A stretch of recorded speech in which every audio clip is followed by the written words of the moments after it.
I'm Heather Anderson, and this is my audience.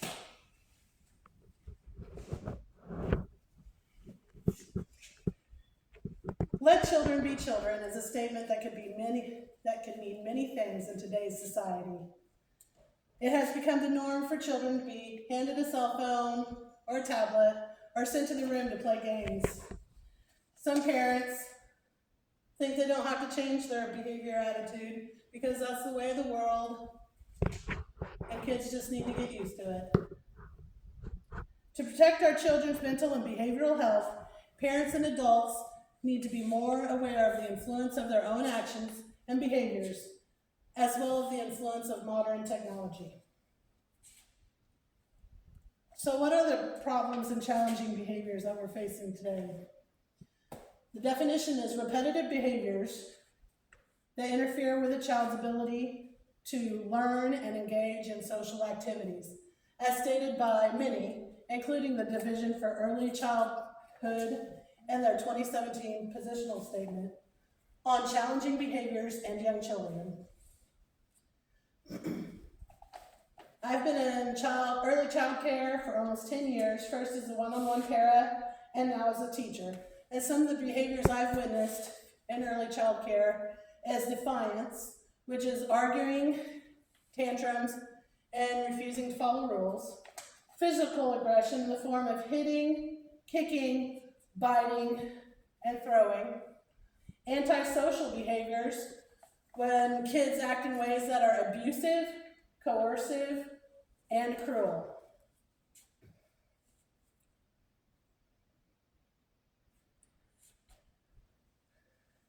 Challenging behaviors from the mouths of babes.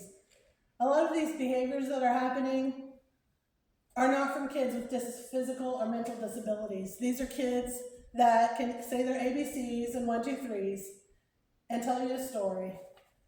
They can also cuss fluently and in correct context. These kids have no physical limitations. They are fully capable of walking, jumping, climbing, and running, which means they're fully capable of climbing playground fences and escaping the playground. They can climb the classroom furniture, they flip the classroom furniture, they throw chairs, and punch us. Usually these kids can pass any kind of evaluation that would qualify them for special needs, so it limits the services that are available to teachers in the classroom in order to help these kids. So why are these children acting out with such deliberate, destructive, and antisocial behaviors?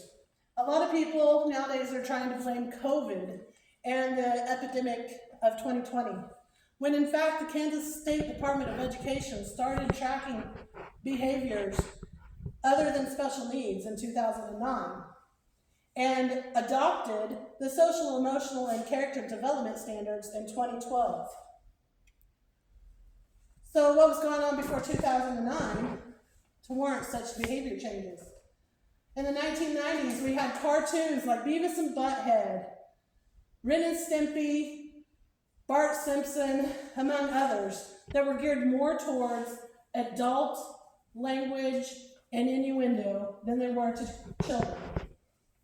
We also, in 2004, had the advent of social media platforms and the popularity of smartphones and tablets, which put the horror, violence, sexual innuendo, and even suicide at the fingertips of our children. Ineffective parenting is also to blame. Parents coddling their children, not letting them do things on their own. Developmentally inappropriate expectations, expecting too much out of your child. And an attitude of that is just the way the world is, get used to it.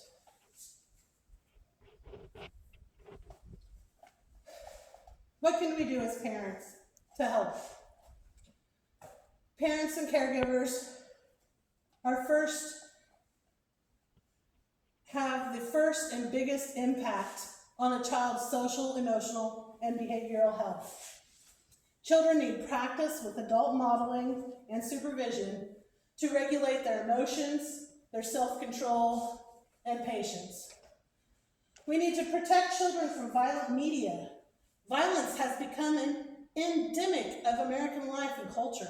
In 2009, the American Academy of Pediatrics proclaimed evidence is clear that media violence is a factor of real-life violence and aggression.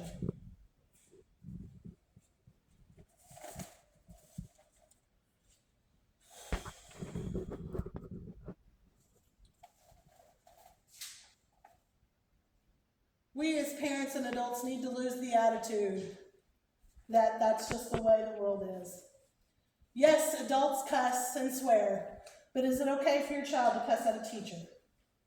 Yes, people argue and fight, but do you want your child to think that's a good way of communicating? Yes, bad things happen. Should your child be desensitized to those bad things and used to it because that's the way the world is? Or should they show empathy, compassion, and maybe even a little outrage as they get older?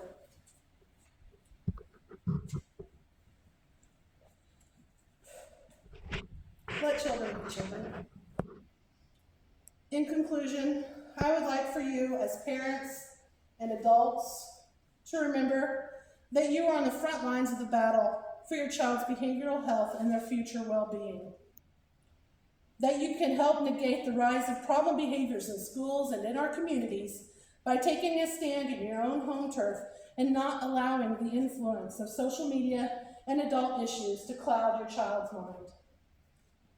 To protect your children's mental and behavioral health, you need to be more aware of the influence of your actions and behaviors as well as the influence of modern technology.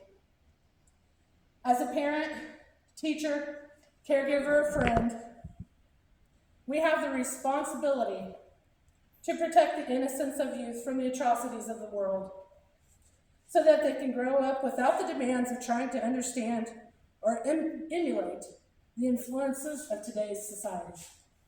Let children be children.